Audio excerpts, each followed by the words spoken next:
Hi, good morning, everyone. I am Francesco Bacchi, Application Specialist at Cell Dynamics, and I will be the moderator of this second edition of our virtual roundtable entitled A New Standard in 3D Cell Cultures.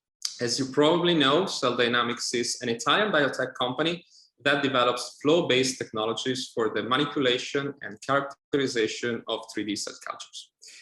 This event has been organized in collaboration with our exclusive distributors in Europe, and I quote, Swift Analytical covering the UK, Itasa Scientific for Spain and Portugal, E&L Biosystems managing Switzerland, Austria, Germany, Belgium, the Netherlands, Luxembourg, and the Nordics area, and finally Cygnus Biotechnologies in Poland and Czech Republic. Today, you're going to hear some successful stories from two keynote scientists who are sharing some interesting results gathered in their lab. And so I'm honored to have sitting in this meeting Professor Marianna Kruithof de Julio, Director of Organoid Core at the University of Bern in Switzerland. She has an extensive experience in stem cell and cancer biology with a focus on personalized medicine in urogenital cancer, organoids generation from patient specimen, and patient-derived xenograft. Hi, Marianna, good morning. Hello, Francesco. Good morning. Nice to be here. Thank you for the invitation. How is it going in Bern? It's going well. We are making surely but slow progress on the prostate and on the bladder field and the personalized medicine, and I will be happy to share some of our recent findings with you guys. Great. I'm also really glad to introduce one of our collaborators, Professor Spartaco Santi, Head of Digital Microscopy Center at the Institute of Molecular Genetics from National Research Center in Bologna, Italy. His long-standing scientific interest regards the basic research in cell biology and neurobiology, and he also collected outstanding expertise along the years with several microscopy techniques from live cell imaging, confocal, and super resolution technologies for the images of complex 3D biological samples. Hi, Spartaco. Good morning. Hi, Francesco. Good morning to everybody, and thank you for organization, for beautiful organization, and for this opportunity. Thank you. Thank you. I see you are connected from the lab. What's yes, behind also, I'm still. I'm every time close to a microscope, so I feel better.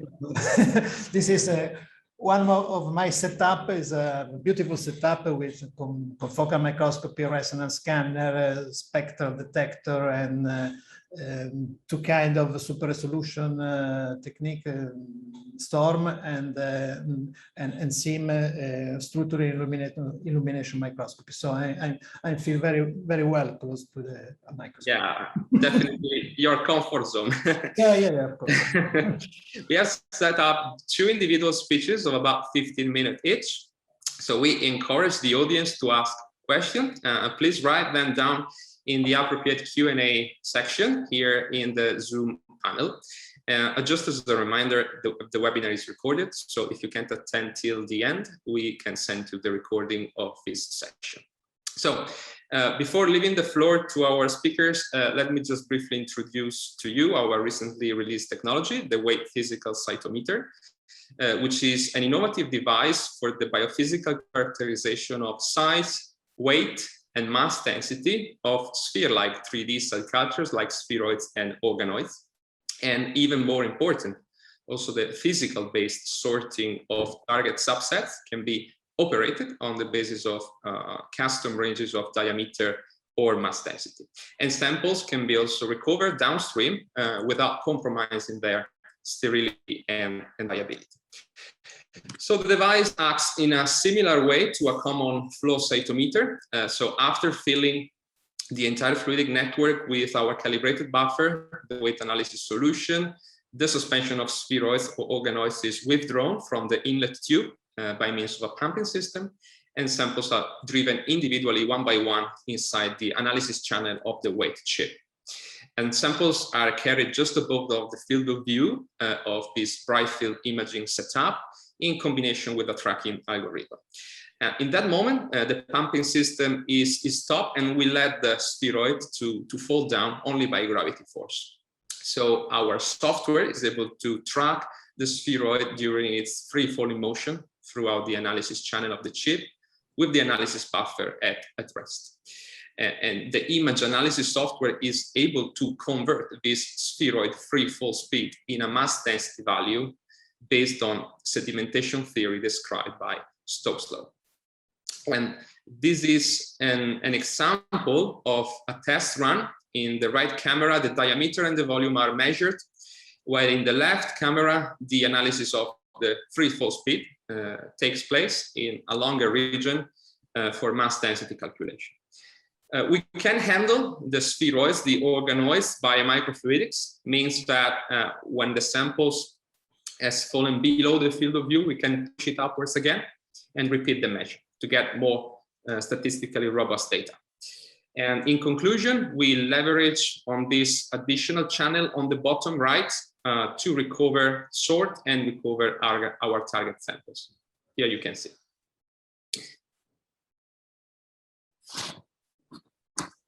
As I mentioned before, our technology sorts and recovers sample subset in two different tubes, the vessel A and the vessel B, without compromising their sterility. Here you can observe the results of our microbial sterility test, in which no colony forming unit has been detected with the device inside the biosafety cabinet, but also no contamination occurred when preparing the samples under the biosafety cabinet, but running the analysis with the device on the lab bench outside the laminar flow hood. And we also investigated the sample viability after the analysis, the sorting, and the recovery at the W8 Physical Cytometer with Alamar Blue assay. We compared the viability of harvested samples with respect to positive and negative controls, which consist of spheroids that are kept in culture medium or PBS, respectively, for the duration of the experiment.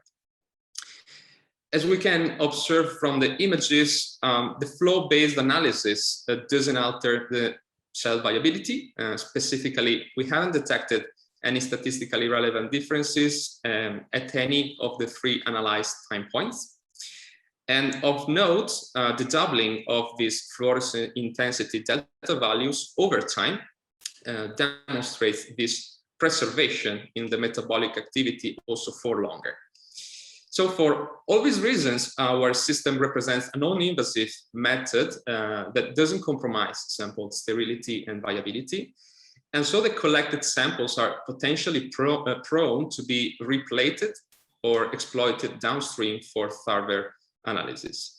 And I consider this can be a good advantage when compared to other techniques like super resolution microscopy, flow cytometry, immunohistochemistry, which are meant to be basically endpoint assay. So I'm done with the introduction. We can definitely launch the session. So let's start the first talk of today from Professor Crito de Julio. Let's hear. Good morning, everybody. I would like to start with thanking the organizers for the opportunity to present our work at this mini symposium. Today, I will give you a brief overview of the work we have done on organoids, and I will focus both on patient-derived organoids and on mouse-derived organoids. But before we get into that, let me give you context of the cancers we focus on. So, prostate cancer is the second leading cause of death among men. It is an age-related disease, highly heterogeneous disease, and spans from localized and indolent to metastatic and aggressive. Bladder cancer is the 9th most common cancer diagnosed worldwide. High incidence rates are in men, also highly heterogeneous disease, and it spans from non-muscle invasive to muscle invasive bladder cancer. The cartoon that I am showing you on this slide gives you an idea of cancer progression from localized to metastatic disease. This was drawn with the idea of prostate cancer in mind, but really applies to all cancers. The point of this cartoon is that all models that we have really represent only snapshots of the disease. And in particular, for years, we have been focusing on cellular models like primary derived culture, cancer cell lines, and recently IPS cells that again, mimic probably and possibly only one snapshot of this complex disease. Organoids are an old concept of culture system. They, in the last decade, they have been proven to be more similar to mimic the disease. And I would like to point out that similar does not mean that the organoids altogether should replace previous cellular models. What you see in this slide is a three-dimensional reconstruction of a prostate cancer organoid that nicely recapitulates heterogeneity in terms of marker expression of the cancer in a dish. So in the course of the past few years, my laboratory has focused on the generation of organoids from primary and metastatic prostate cancer. We have optimized culture conditions that allow propagation and survival of these organoids in a dish. And in particular, we have generated culture conditions that do not require matrigel or any other extracellular matrix. The organoids are cultured in suspension, and this facilitates their use in the medium throughput screen. What you see on this slide is metastatic prostate cancer organoids that express one of our favorite stem cell markers, but most importantly express the Ki67, which is a proliferation marker. We have also extensively characterized organoids, asking the question if they would reproduce the heterogeneity also in the dish. But before we get to that, I would like to bring your attention to these bright field images of organoids. And in particular, I would like you to focus on the fact that each organoid type has a distinct morphology. And I would like you also to make a mental note and remember how much these organoids vary in size. And I will come back to this concept in a moment. These organoids that you're looking at here in this particular condition are bladder cancer patient-derived organoids.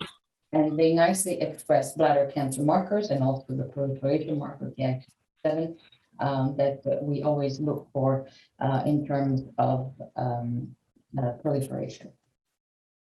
So to go back to the concept of size of the organoids, what we are interested in is drug screening and therefore drug penetrance.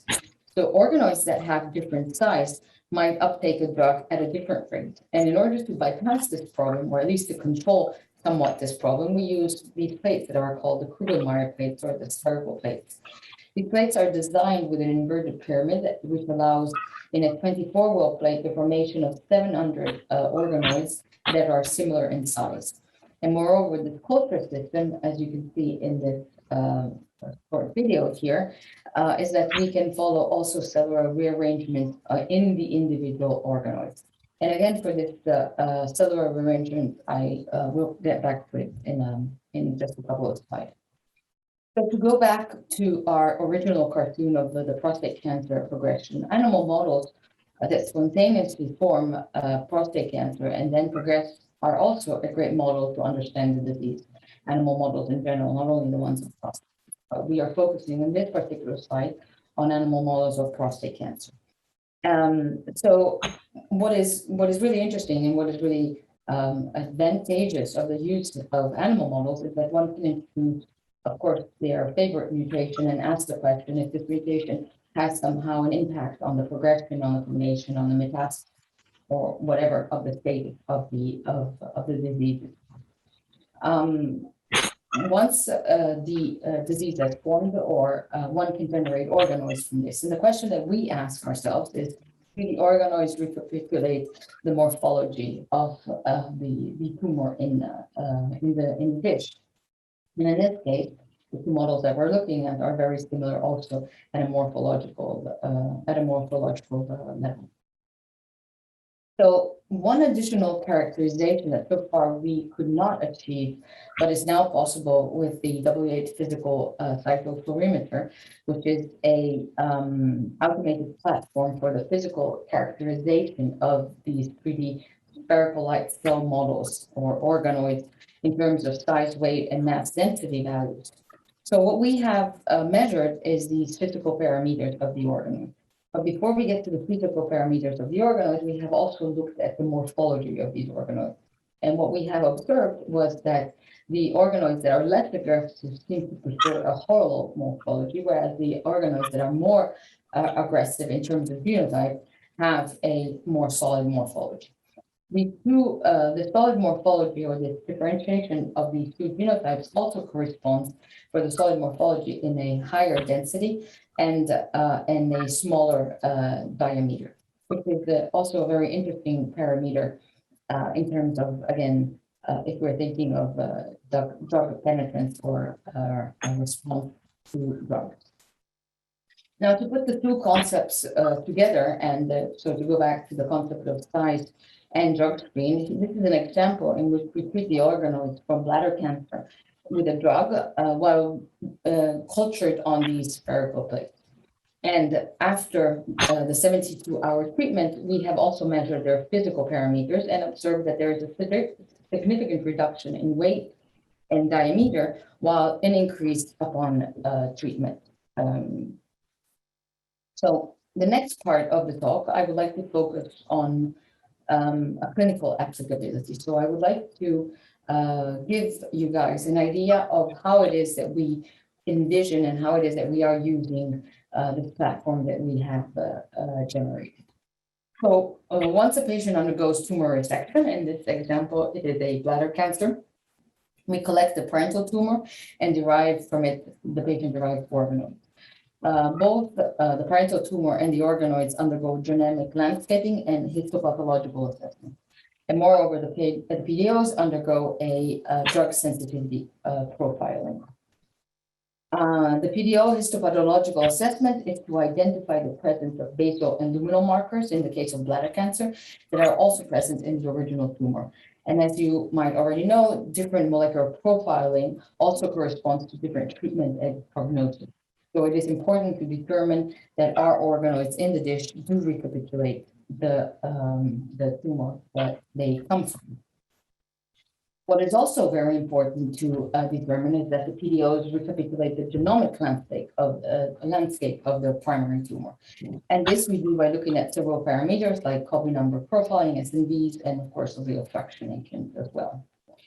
So to give you an idea and to kind of visualize our pipeline, once the OR pages us, we collect our tissue, we derive the single cells, we plate the single cells, and we generate the organoids, or the organoids actually generate themselves. And at this point, we give them 1 round of pathogen, so we amplify them somewhat, and again, we dissociate them and we plate them out as single cells. After 2 days, the organoids have formed again. We do our drug screen, so that means that we administrate whatever drugs that we are interested to look at, and 48 hours later, we read viability. So the output is plotted as a graph where we use a 50% viability threshold to determine effectiveness of the drug. And what you see on this particular graph is that the dark bars are our vehicle controls, and the different colors correspond to different classes of compound. And what we have observed is that this particular class of purple compounds kind of stands out and seems to always give this particular reduction of viability. So once we put this in a perspective of a larger patient cohort, what we observe is that this purple cohort seems to perform better than the green cohort. And that's quite interesting because the green cohort for bladder cancer is standard of care. And now we are further investigating this aspect by means of a co-clinical trial with the organoids. So now the last piece of data that I would like to share with you guys is what we call longitudinal measurement of bladder cancer in terms of organoid response. So what happens is that we obtain tumor, again, from a particular patient, and we run our pipeline. And this particular patient in our pipeline seems to be really sensitive to this particular drug that is indicated by that blue arrow over here. So the patient was treated with that compound that's indicated with that blue arrow. And then, of course, the patient was monitored in time. At one point, this tumor started growing again, and it was resected again. And once it was resected again, we again obtained the tissue and we derived organoids, and again, we ran the same pipeline. And we tested again that same compound. And as you can see, that compound now is also not effective on the organoids. So as a general thing, what we use is when a patient grows a tumor, or when a tumor patient grows under a good drug treatment, that is basically our control. So for the organoid treatment that we do in the So to summarize what we have developed, we characterized PDOs and generated a platform for precision medicine, with which we are also able to test a few drugs. What we are developing, of course, is algorithms that would allow us to predict drug sensitivity signatures that eventually might allow better targeted therapy. And with this, I would like to thank you all for your attention and acknowledge this fantastic group of people that I have the pleasure to work with, and in particular the head of our clinic, Professor George Salmon. The work that I have presented has mostly been done by Martina Minoli, Elisa Rodriguez-Sousa, which are 2 PhD students, and Sofia Parcantuno, which is junior group leader, and Marta De Nenna and Federico Lamanna, which are 2 senior and junior postdocs of the group. And with this, I would like to thank you all for your attention, and happy to take any questions.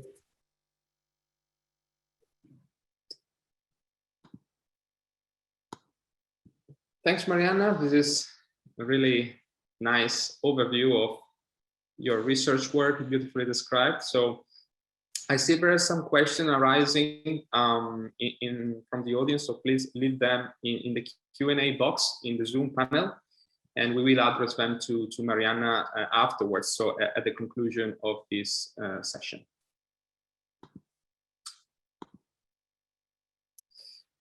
Okay, so finally, let's move on to the second speaker of today, Professor Spartaco Santi from Bologna. So let's hear his presentation. Good morning.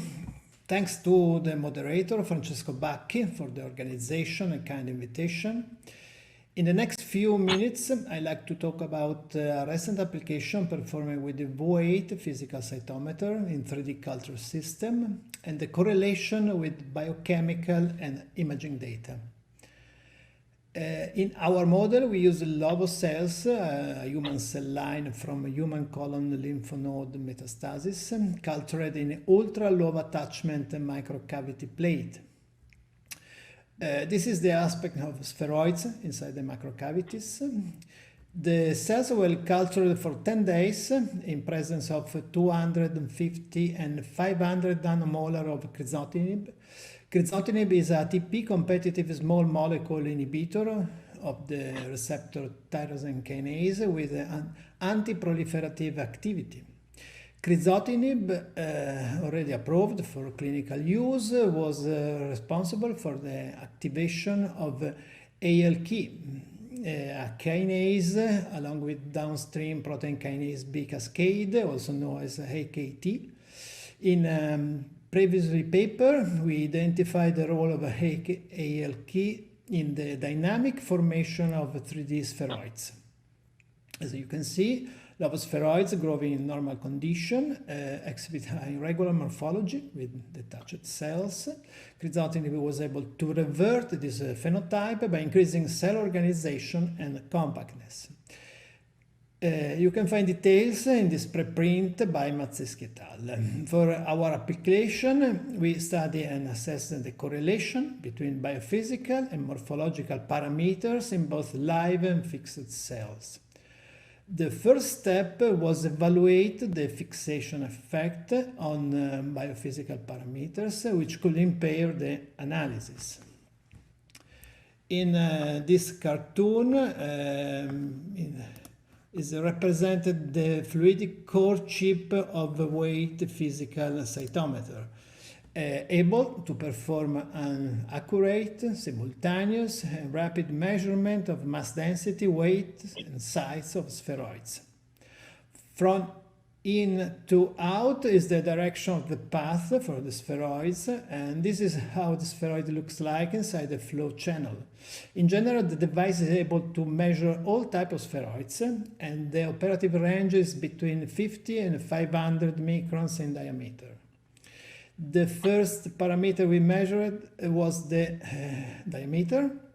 we found that both in live and fixed sample, crizotinib treatment significantly decrease the spheroid size compared to control. This is in line with the antiproliferative activity of the inhibitors.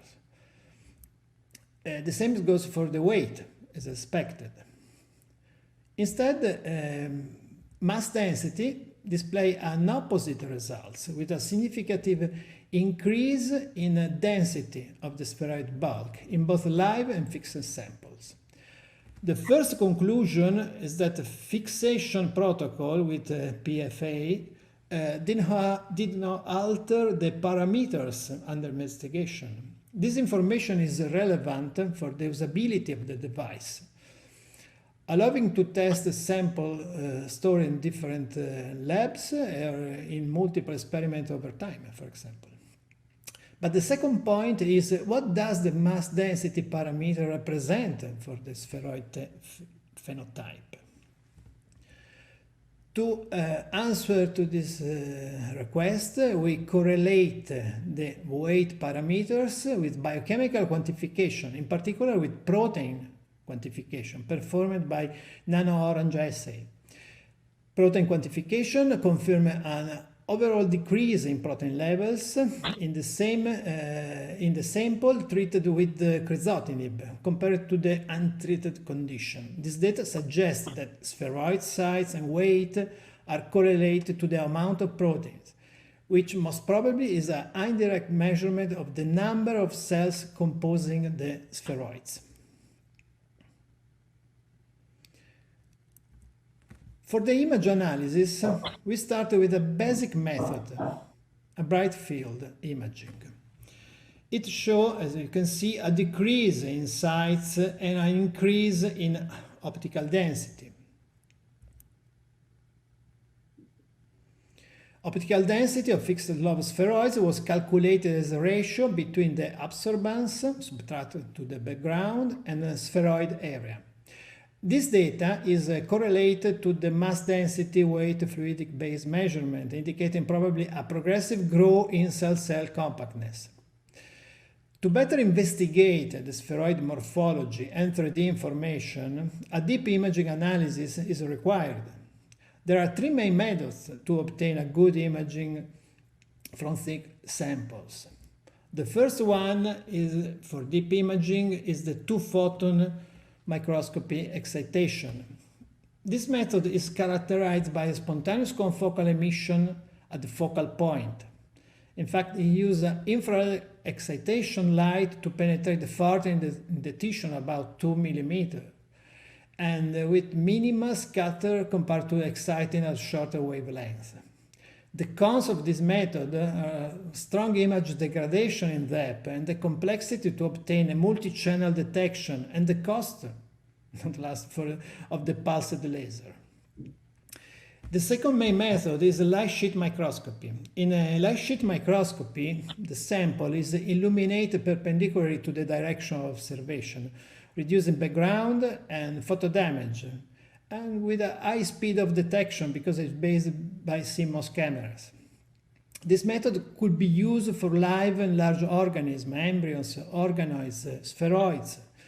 The cons are represented, first of all, by the resolution that strongly depend by the laser beam shape. The image in upper size is made by a standard Gaussian shape. The second shape is a bezel shape made in practice by focusing a Gaussian beam with a particular lens or by an annular aperture. The bezel shape is able to image a greater depth and of the samples, and the last one is the lattice. Lattice is a structural illumination beam. So lattice in practice is a super resolution microscopy performing non-invasive imaging, but the sample have to be below 200 nanometers in size. For our application, we use the last method based on sample clearing that remove lipids and reduce light scattering and image distortion throughout the zeta depth. To obtain optical transparent tissue, we employ Clarity tissue clearance system, which is able, after tissue hydrogel hybrid polymerization, to extract lipids by electrophoresis that permits a good penetration of the light and multiple staining. We combine sample clearing with confocal microscopy analysis, equipped with a silicon immersion objective lens that provide, first of all, a long working distance, more than 0.5 millimeter, a good resolution due to a numerical aperture, very good, more than 1, and a reduced spherical aberration, which arises from refractive index mismatch between the immersion media, 1.4, and the mounting solution, 1.46 in this case. After polymerization and clearing procedure, the sample show a complete optical transparency in zeta depth. For this reason, it was possible to realize a good detection for nuclei counting. As you can see on the left, all the confocal optical sections are cleared along the z-axis. And second point, you have to consider the inner and the peripheral part of each optical section have the same intensity. So the tissue is completely transparent. Okay. The nuclear counting confirms an overall decrease in the sample treated with crizotinib compared to the untreated condition. This data suggests that spheroids, size and weight is correlated to the number of nuclei. This is in line with the antiproliferative activity of the inhibitor.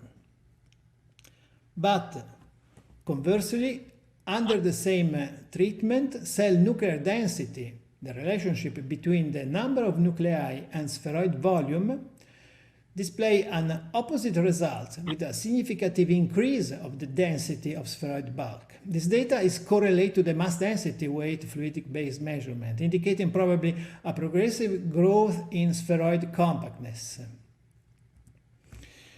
This is the imaging obtained. The upper panel shows the confocal image in DAPI in blue and phalloidin in red, staining for the nuclei and actin respectively. The lower panel is a volume view of DAPI signal in 3D zeta depth confocal rendering, reported as a scale of colors on the right. The palette is on the right, as you can see. In conclusion, the innovative use of this new device, combined with sophisticated confocal analysis and protein quantification, allow to investigate 3D models in very good details. W8 Physical Cytometer itself is able to give a complete biophysical description of spheroids in a fast and compressive method with a very good precision. The details of this application is in PLOS One 2021 and the operative principle in Micromachine 2020. I'm finished and thank you for the attention.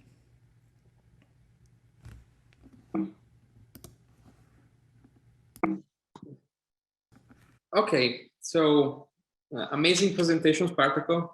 We worked side by side to run this project, so I'm really happy to see it disclosed. With that, also, all the attendees, if you want to get the access to the paper, this paper is available in PLOS One journal. So, thank you very much again for your attention throughout this webinar.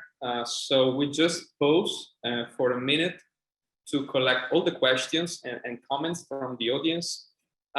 We also have an options if you want. We have some attendees that already have their question. If you want, we can let you turn on your camera and your video and your microphone to interact live. So if you are interested, please express your consent in the chat and in the Q&A. In the meantime, before launching the session, we kindly invite you to complete this short poll we prepare for you. We will close the results in 2 minutes. This is just for better targeting the upcoming Q&A session. And also we recommend anyone to type the question and also express the name of the speaker you are addressing to. Okay. And as regards Mariana and Spartaco, please, if you don't mind, if you can turn on your camera and unmute your microphone, because we are quite ready. Yes.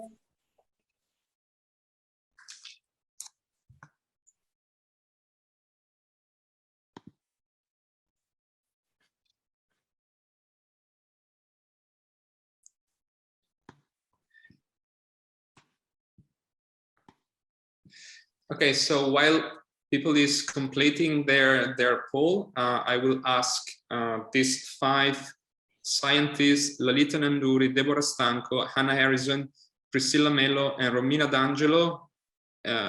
If you agree, we can also answer live by switching on your camera and microphone. So if you are interested, please type it in the chat or in the Q&A.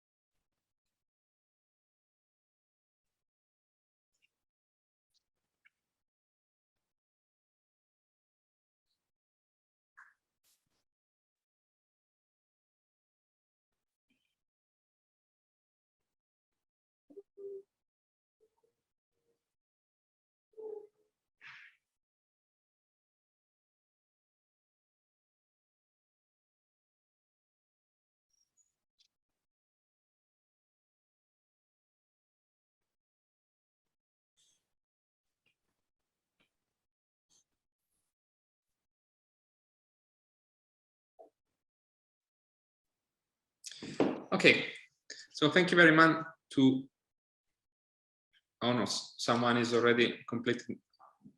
So we leave just some 30 seconds left to finish the poll, and then we can start.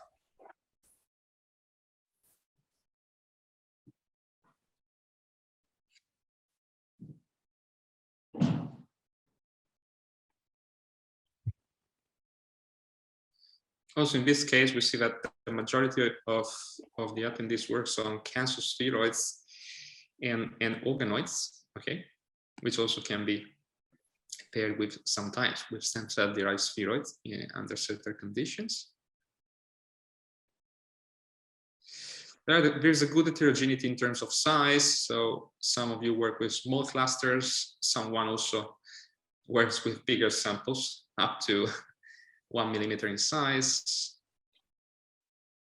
And yeah, we have a separation between the ones who work in suspension and the other ones who work on gel embedded methods.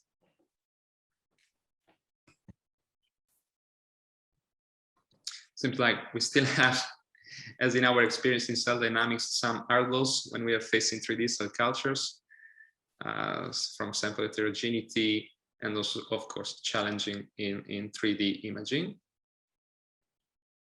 And we have a good stratification in terms of application. Okay, so thank you everyone for participating in this poll.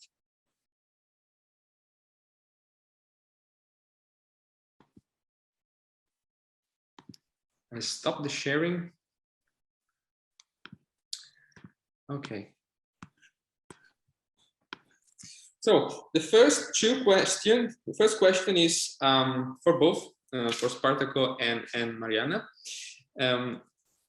We are used to observe disaggregation of spheroids, organoids after drug exposure is something that is common.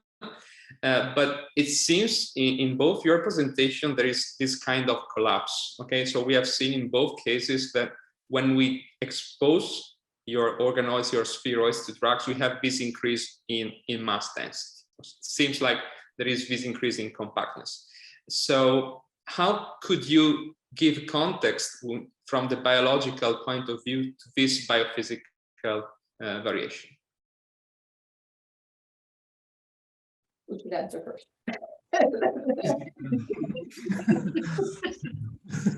We start from the most difficult one.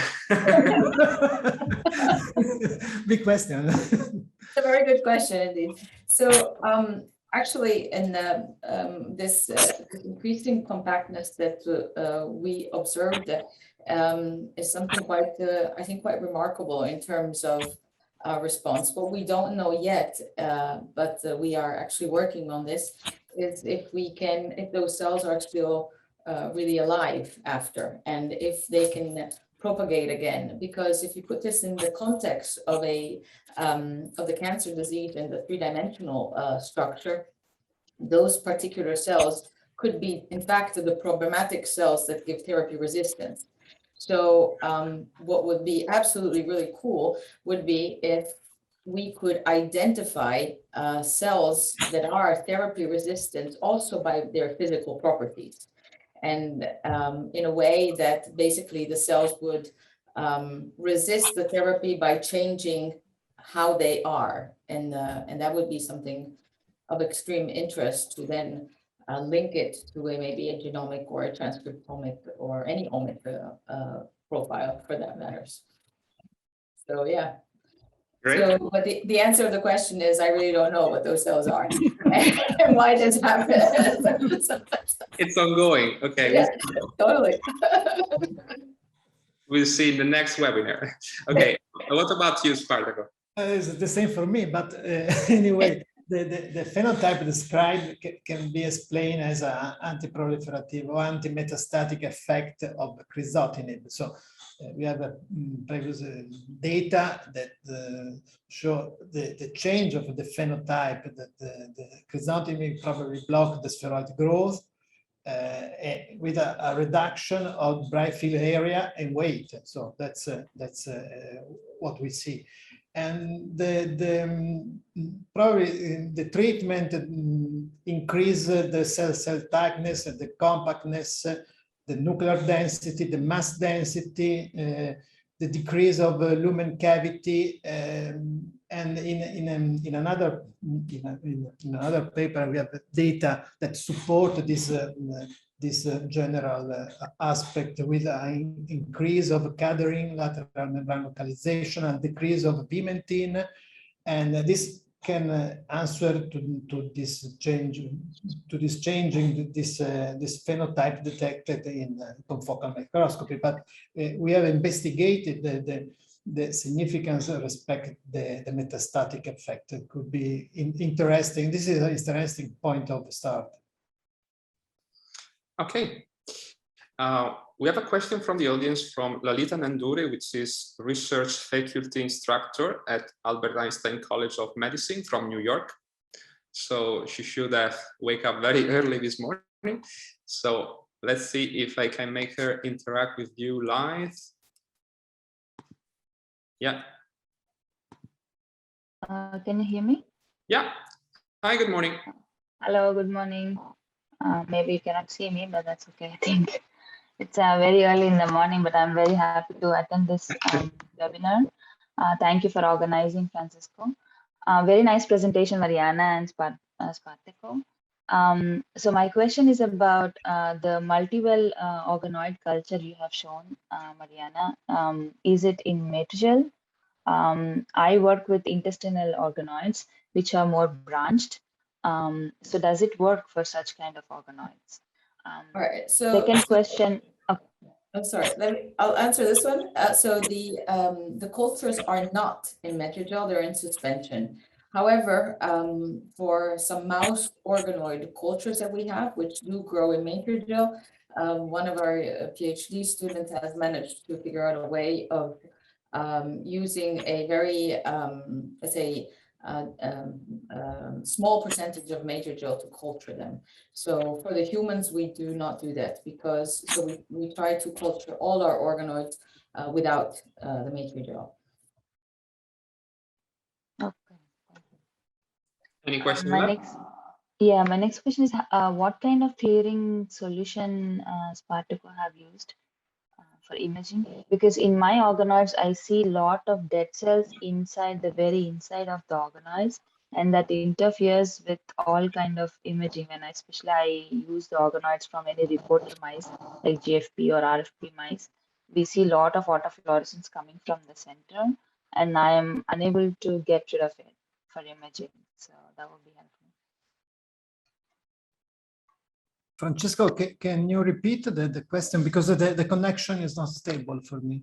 Yeah, she was asking clarification about the clearing solution you are using, because since she has some hurdles. So if you just have a recap on the type of reagent you're using, because if I'm not wrong, there are different clearing methods. Yes, yes. The clearing method we use is the Logos biosystem kit. The system and the kit's relative is a water-based, so preserve completely the antigenicity of the sample, and sometimes you can also maintain the GFP labeling inside the sample if you have. So with this method, we don't alter the possibility to do immunoreactivity on the sample. So is a water-based and is a kit. So is classifiable as a water method, so to preserve the sample at the best possibility. Thank you. Okay, cool. I think that one of the other questions she had was about the fact if this technique was used also for branching. Yeah. The answer is the Kruger base cannot be used for branching assays. So you can only image or you can only generate organoids that are in a spheroid kind of setting. Thanks. Any question left, Lalita? I'm good, thank you. Okay, thank you. Okay, so we can move to the next participant, which is Dr. Priscilla Mello, postdoctoral researcher at Newcastle University. Hi, Priscilla. I've enabled you to use your microphone, so if you want, you can directly repeat your question live. Hi, sorry, I'm a bit out of place because Yeah, I no haven't problem. worked yet with the spheroids, but I do have a colleague that does, and we are looking into starting different lines of research. And I was very curious to what other applications we could be use this work of Professor Mariana, because it appears that you can just collect the cells and then they will form the spheroids, and you can try to study, so do the drug screening. So do you think it could be translated into other types of cancer, into other types of disease, as a drug screening method, for example, or does it have limitations? It's just a question of someone a bit outside the field coming in. No, it's a very fair question. So we apply this particular pipeline that we have established for all solid cancers. So primary and metastatic. It's not only GU cancers, it's also GI, it's pancreas, stomach, also skin cancers, and the melanomas in several kinds of melanomas as well. So it is very, it's a very versatile methodology. I wish I could tell you, you just throw the cells in a dish and they grow. It's not, it doesn't work like that. I mean, there's a lot of optimization in terms of what kind of growth factors to add, and in what timing these growth factors have to be added or removed to the cells that we have in culture. For the drug screening that we do, that is also customized per drug type, per cancer type, but also we really customize the drug treatment per patient, meaning that we work together with the medical oncologists and the surgeons. We go through the clinical charts of the patients, and we see the genomic and if there's transcriptomic data as well. And we really try to customize what drugs are treated. And in addition to this, we do research in terms of, we have a panel of FDA approved drugs that we are interested in for other reasons, and we use that as well. And ultimately, the idea would be to put this all into a bigger picture in which we give more information to our AI algorithms, so the training and the learning of these AI algorithms gets better. Applicability for other kinds of diseases is also possible, like diseases that are fibrosis driven. So that is also something that organoids can be used for. So I don't know if that answers your question or. It does, definitely. It's extremely interesting to me, at least, that I'm coming in a bit new to it. I think it's a very clever approach as well. So yeah, definitely gonna look into some of this work, definitely. Thank you very much. Feel free to mail me if you need any help. Okay, thank you, thank you. Yes. Okay, and then we have a question from Romina D'Angelo. You are now enabled to talk, Romina. Good morning. Hi. Can you hear me? Yeah, yeah. Yes. Okay. So thanks for this nice presentation, and I have some technical one for Spartaco about creating methods and approach. So, for example, which kind of querying solution do you use when you do the immersion just at the end of your process on the microscope? Yes. Yes. And index refraction of this solution. Okay, there is thank you, Romina, and nice to see you again after many years. How many years? Don't say how many. So I'm very happy to see you. And the immersion solution there is an immersion solution from Logos.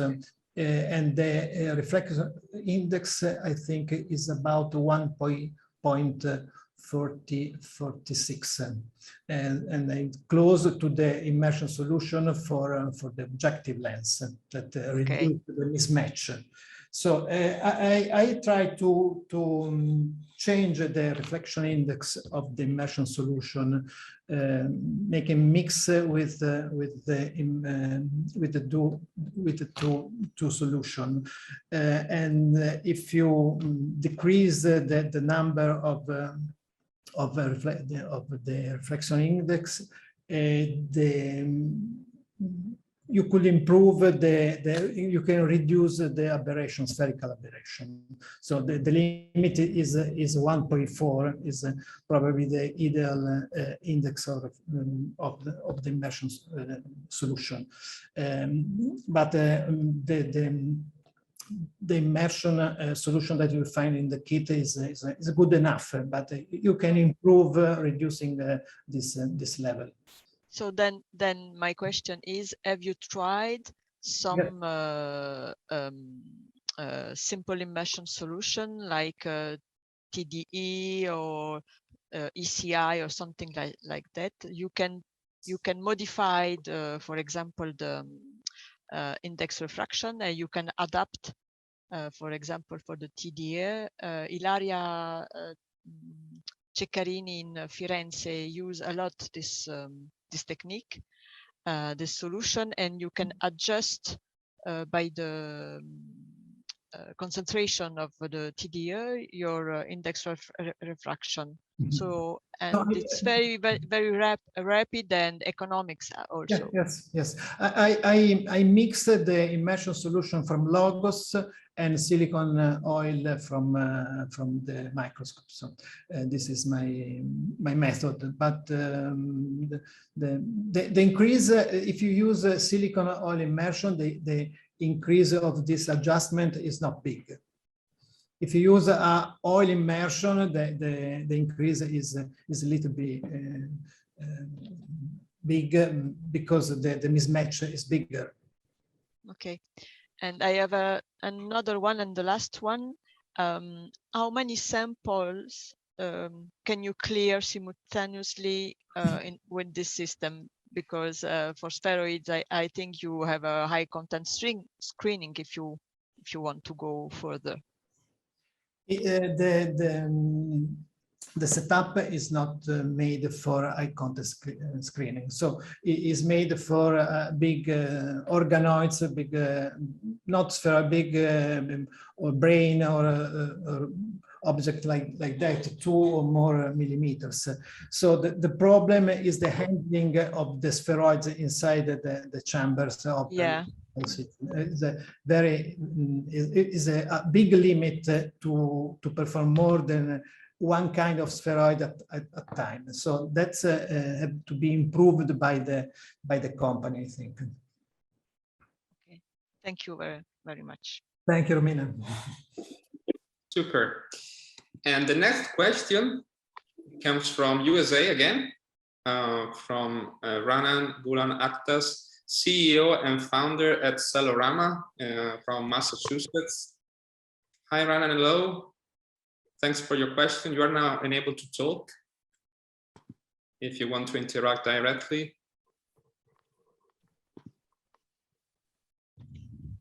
She has some question about freezing, thawing, and I think biophysical characterization. Hello, can you hear me? Yeah. Hi, everybody. Thanks for this great presentation. So we are also performing experiments with organoids and spheroids. I was wondering your experiences related to freezing and thawing of those spheroids. How their physical and mechanical properties change after thawing them.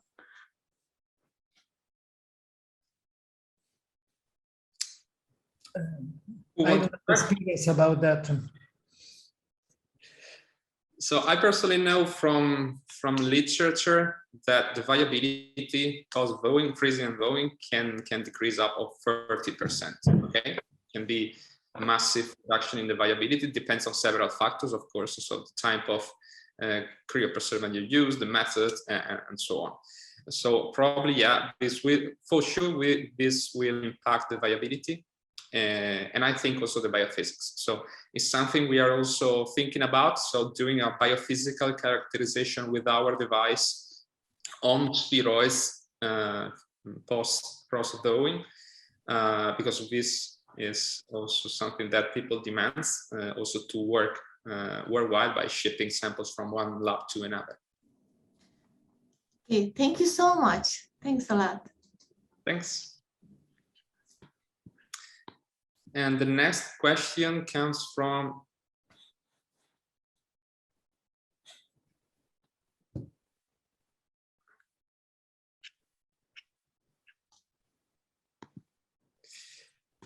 Parinita Agrawal. Yeah. You are now enabled to talk if you want. Yeah, sure. Hi, everyone. Thanks for the nice presentation. We have recently started working on organoids, and we are exploring the use of different multi-well culture plates for the scale-up production. I just wanted to know that Mariana, the plates which you have used, are they only for generating and culturing the organoids, or you can also collect the organoids after that? And my second question is, will this whole plate setup work for microfluidics or dynamic culture system also, like the Mimetas one does? Hi, so I'm not sure I understood the first part of your question. So you're asking if these setups are, if we can recover the organoids from the plates, right? Yeah. So the answer is yes, we can recover the organoids from the plate. And then we can make single cells out of them and passage them again, or replate them, or do whatever it is that we like to do with organoids. For the second part, so this spherical plate is not like the Mimetas plate. It is not for fluidodynamics. Okay. We do couple it with the Mimetas plate, though. So the organoids that we generate from the Krugelmeyer plate, we do use for assays, androgenic assays, or immunogenic assays with the Mimetas plate. That we do. Okay. Thank you so much. You're welcome. And then the next one is for Spartaco.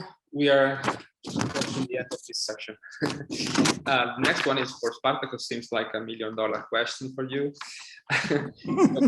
What's the best microscopy technology for imaging of 3D spheroids, based on your expertise?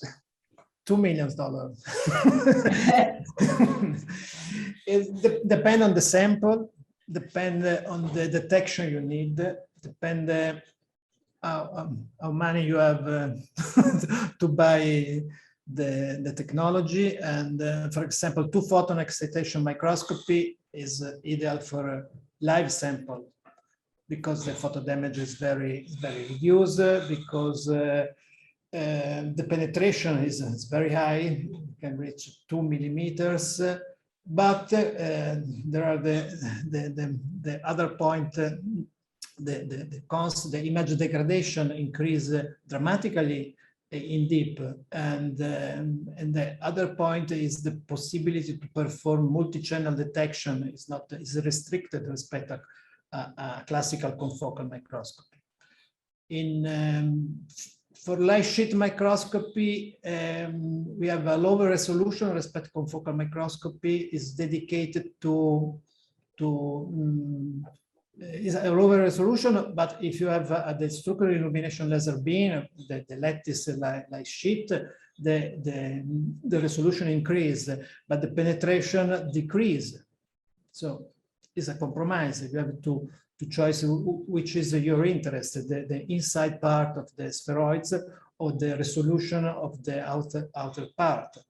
And the light sheet has many advantages, like low photo bleaching, low phototoxicity, high temporal resolution, is a fast microscope because it's based on cameras, and high background reduction because the detection is perpendicular to the illumination. Our strategy is a compromise because sample clearing a confocal microscope with silicon immersion oil is probably the simplest, because you can find normally in a lab a confocal microscope, and it's cheapest because you need just a setup for clearing and the objective lens. But is good just for sample, fixed sample, and within 500 microns. Is a good compromise in this range, I mean. Great, thank you. The next question is for Marianna.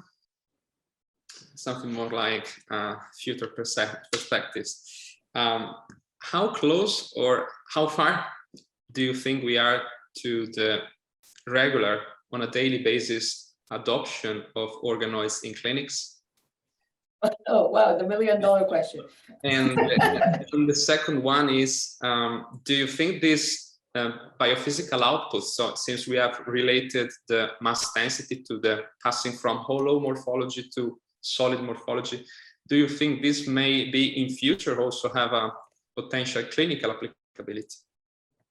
All right, so I'm going to answer your second question first, and the answer to that is yes, definitely. I think that the physical parameters and also the morphological aspects of the organoids should and will be integrated in the future, and we are actually currently doing this. I think that what we don't have yet is the standardization of it. So we need to really first understand what it is that it means, what to do, and in order to do that, there's a lot of basic research still to be done.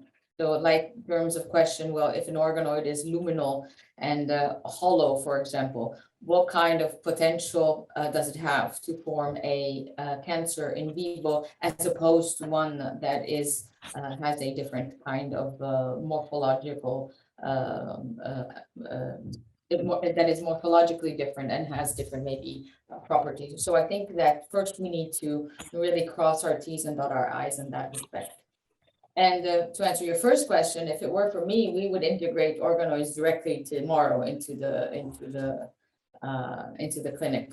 But unfortunately, that is something that we are still a little bit far away, because I think that what we don't have is we don't have the convincing proof that indeed the organoids can predict treatment. So what we are busy doing right now is what we call these co-clinical trials, basically. So in which basically the patient is treated with a certain drug, and we predict if this drug works or not in the dish with the organoid.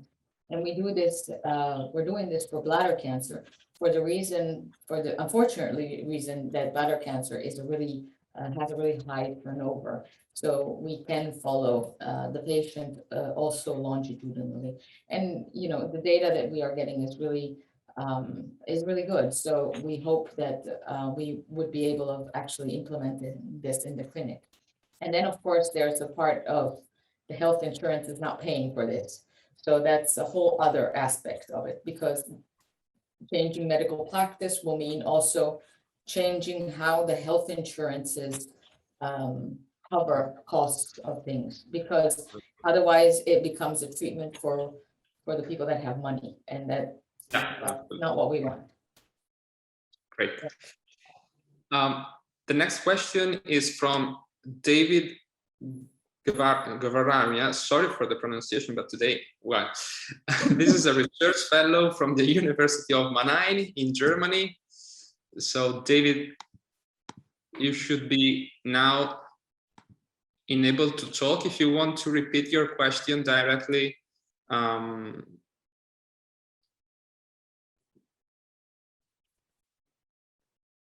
David.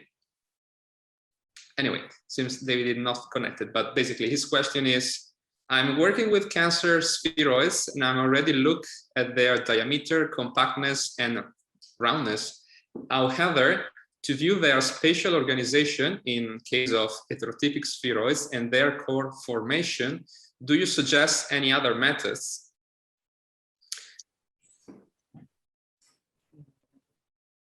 Well, I'll start to answer, but basically,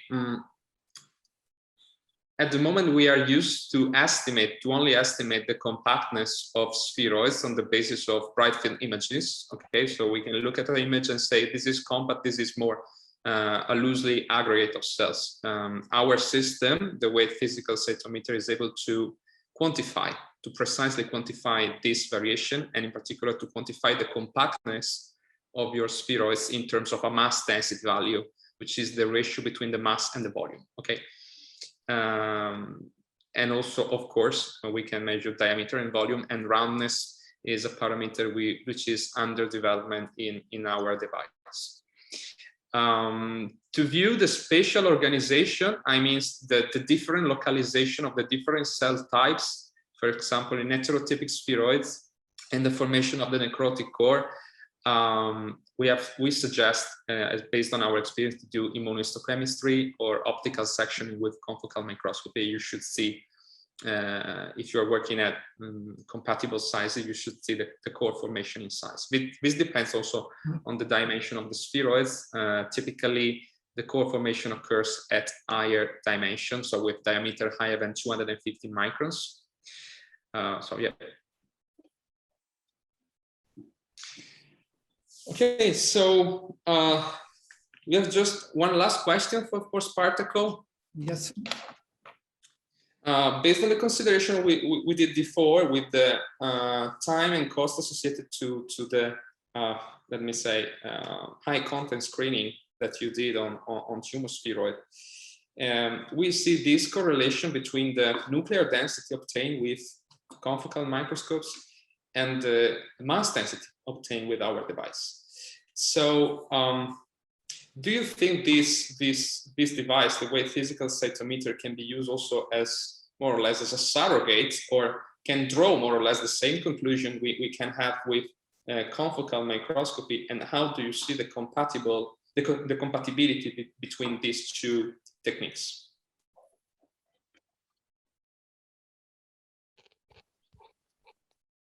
Francesco, sorry, but I'm losing the connection, so I didn't hear your question. No, the question was, we have seen, can you hear me now?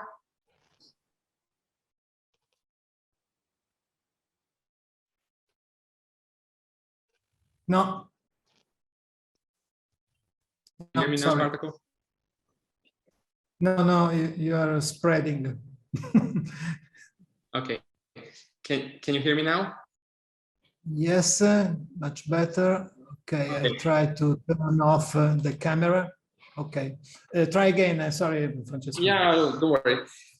I was just wondering this thing. We have seen a good correlation in mass density measured with our device, the W8 Physical Cytometer, and the nuclear density gathered with confocal microscopy.